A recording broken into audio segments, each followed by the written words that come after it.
back from Lewis's funeral, my mom told me to start packing. She waited until the day before we left to tell Edie. I'm not sure if she wanted to make it easier or harder.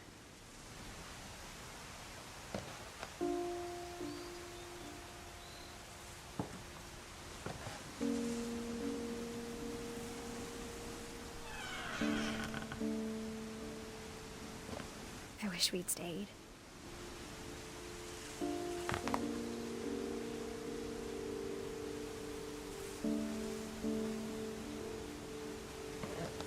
But I understand why we left.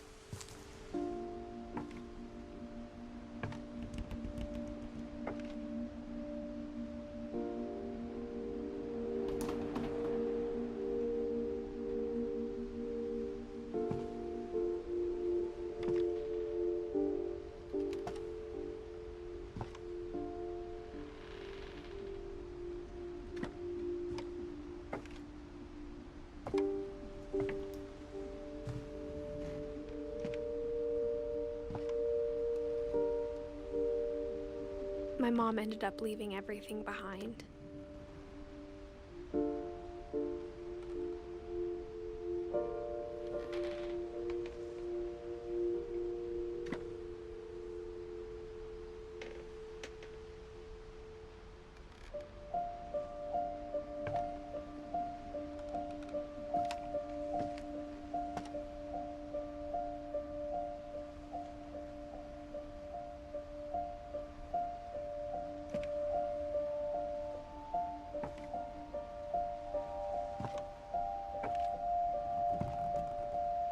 What happened that night had been coming for a long time.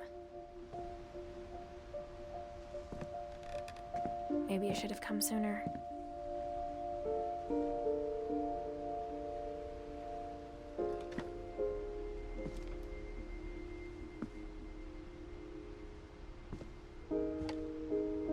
But it had to end one way or another. All that's left now is to tell you about that last night.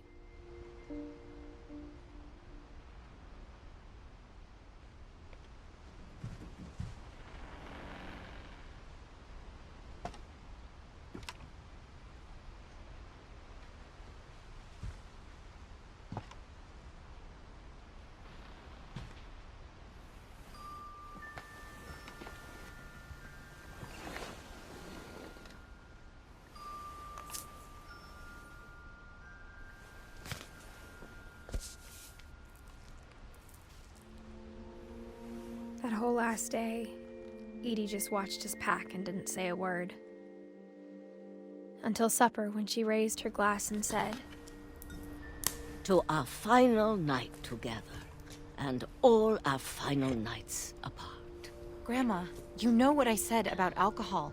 Some of your medications are very Edith, specific. I left a present for you in the hallway. Why don't you go open it? The grown-ups have to argue now. I'm sorry, you're right. We're all leaving tomorrow. Let's just enjoy our last... I'm not leaving. Edith, you're excused.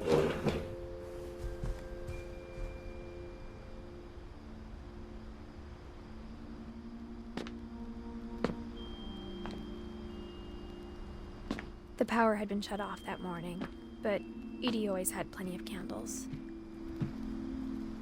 When my mom sealed the library, I don't think she knew about the other entrance. Or that Edie had a key to it.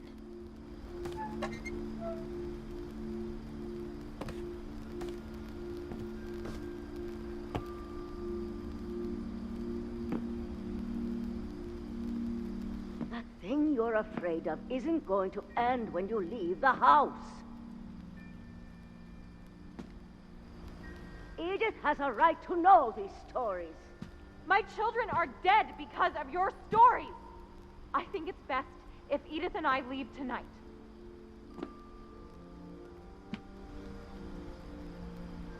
We'll have the nursing home send a van for you in the morning, okay?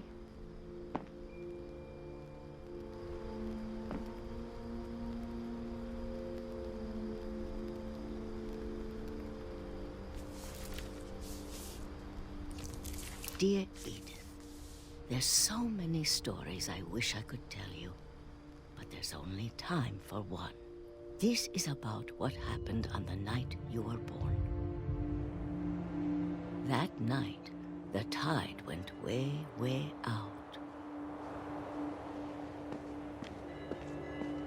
It was the first and last time I ever saw the old house aground. There'd been an earthquake out in the middle of the ocean. They called it the lowest tide in 1,000 years. God, it smelled awful. You know, I've seen that house every day of my life.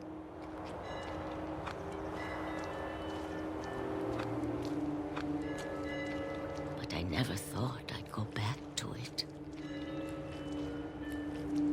When the fog rolled in, I lost my way.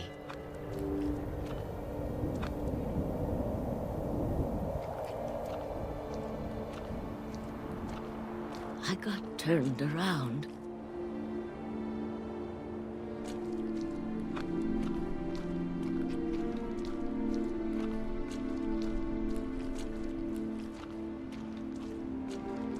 For a while, I wandered. I started seeing things.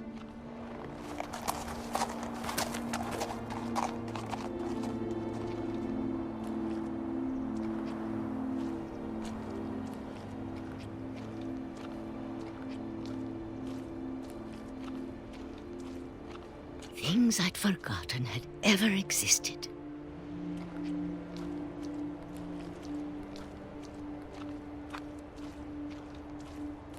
But when I saw them, they felt like old friends.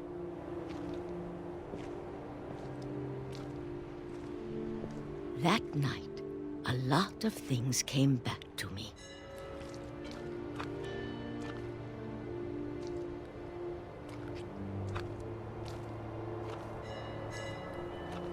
Or maybe I came back to them.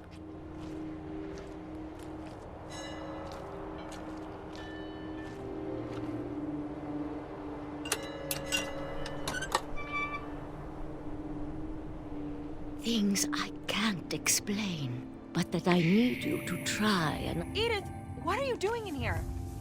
It's mine. Edith! Mom, you're gonna rip it! Let go! I kicked and screamed, but Mom dragged me to the car.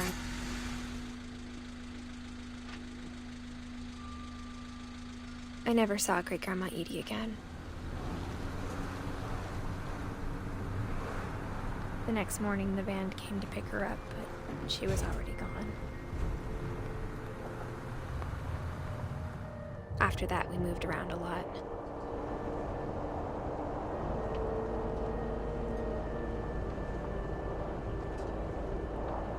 We both tried to make the best of it.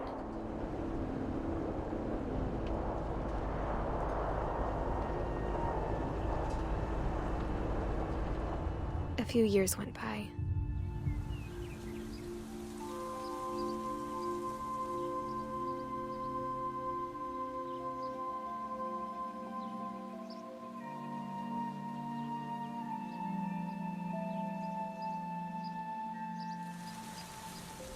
My mom didn't like to talk about it.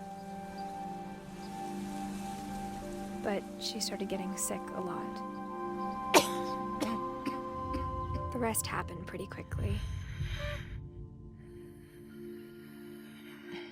She got better for a while, and then she didn't.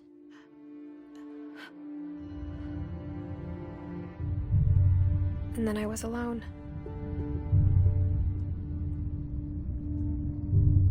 The last Finch left alive.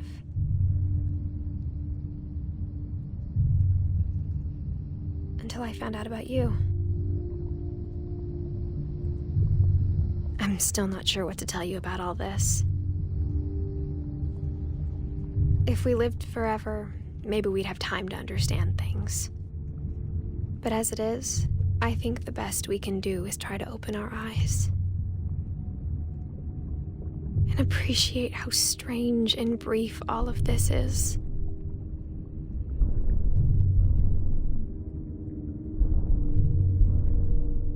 This journal was supposed to be for you. But now I hope you'll never see it. I just want to meet you and tell you all these stories myself. But I guess if you're reading this now, things didn't work out that way.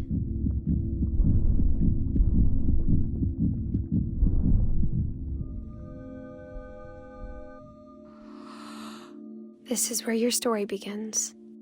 I'm sorry I won't be there to see it. It's a lot to ask, but I don't want you to be sad that I'm gone. I want you to be amazed that any of us ever had a chance to be here at all. Good luck.